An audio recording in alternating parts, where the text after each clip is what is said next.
Nah, ini runtutan pendahuluan. Jadi pendahuluan yang baik kurang lebih runtutannya seperti ini. Jadi dari topik, kemudian ke masalah, kemudian ke justifikasi, kemudian ke kurangnya bukti, kemudian menghubungkan dengan audiens. Ya, termasuk nanti ada tujuan juga. Oke. Nah, tapi paling tidak ini terpenuhi dulu.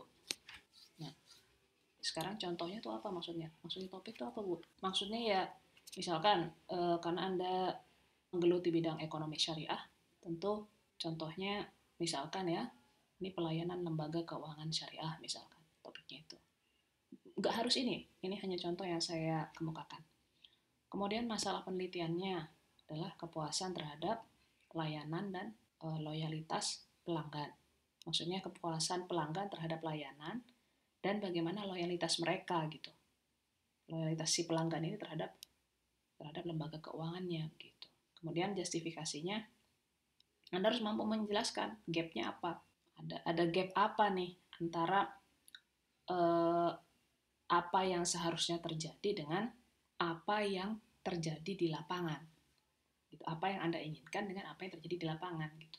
Jadi misalkan gap-nya, misalkan nih saya kasih contoh, kalau terkait dengan ini ya, Anda sebagai researcher atau sebagai peneliti, Anda menginginkan pihak lembaga keuangan syariah itu mestinya mampu menyediakan misalkan edukasi kepada pelanggannya tentang bagaimana apa proses pembiayaan syariah yang benar ya menurut syariah tentunya.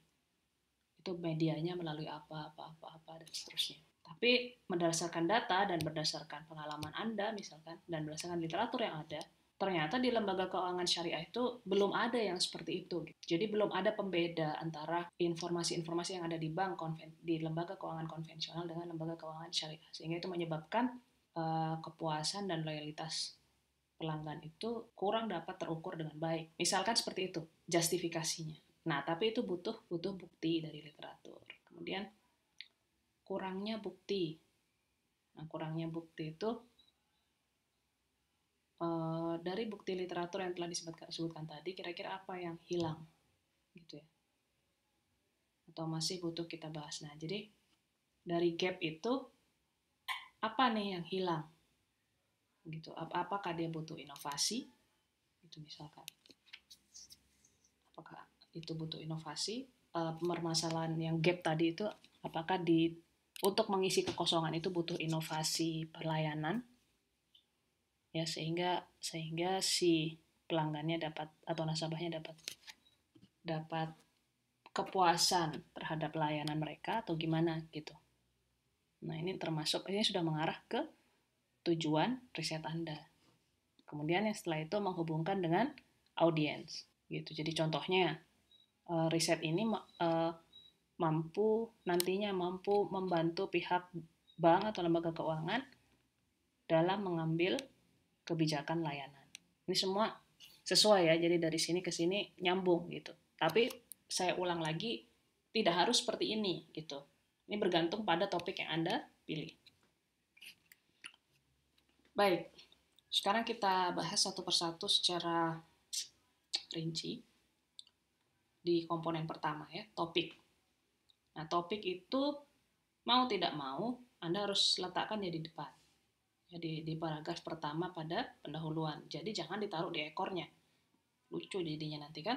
Jadi Anda harus step dia di depan. Ya, kemudian harus biasanya dalam satu paragraf itu ada breakdown ya. Jadi ada topik umum, ada topik khusus. Karena kan luas ya, ekonomi syariah misalkan kan luas sekali. Gitu. Jangan sampai Anda hanya memaparkan topik yang sangat umum, misalkan apa? Oh, zakat.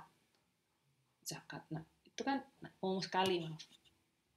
Nah, setelah Anda men-statement bahwa zakat merupakan bla bla bla bla bla. Nah, setelah itu, setelah 1-2 kalimat, Anda harus lanjutkan dengan kalimat 3 dan 4 topik yang lebih khusus gitu. Nah, misalkan proses distribusi penyaluran zakat. Nah, itu sudah lebih khusus tuh.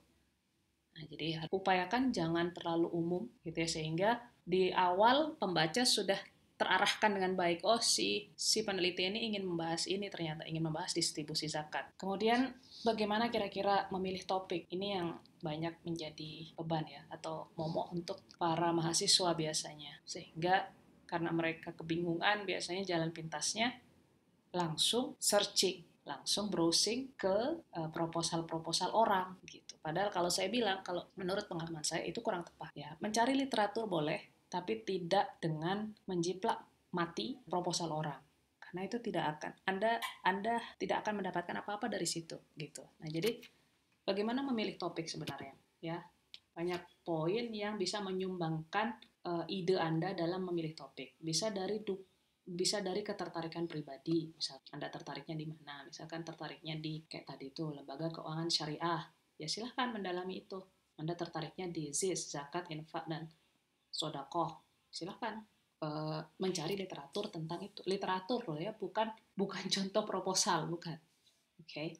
Kemudian bisa karena adanya dukungan organisasi. Ya, misalkan Anda tergabung di suatu kelompok riset para dosen di kampus. Kemudian tentunya kelompok riset itu sudah punya topik-topik tertentu. Nah, Anda tinggal melanjutkan. Misalkan, nah itu lebih enak. Itu maksudnya dukungan organisasi ya.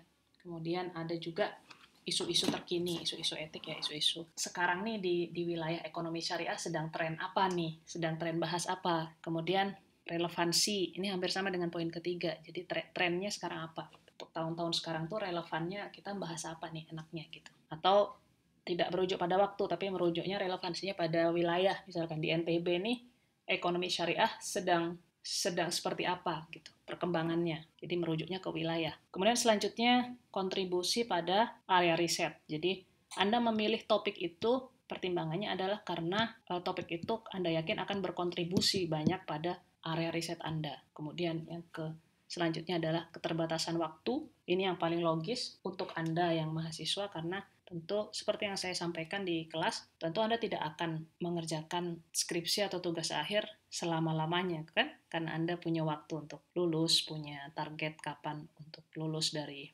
kampus. Jadi ada constraint waktu yang membatasi Anda, sehingga pemilihan topik Anda itu didasarkan pada itu. Jadi tidak terlalu dalam topiknya, tapi Anda menjabarkannya dengan cukup baik. Kemudian cakupan, Anda memilih topik itu karena misalkan cakupannya masuk akal bagi Anda, misalkan ya cakupannya misalkan di wilayah pedesaan Anda, kemudian atau di wilayah perkotaan Anda dan seterusnya. Kemudian karena faktor ekonomi, misalkan, maksudnya faktor ekonomi itu maksudnya Anda memilih topik itu karena itu berdampak pada lini ekonomi, jadi faktor ekonomi.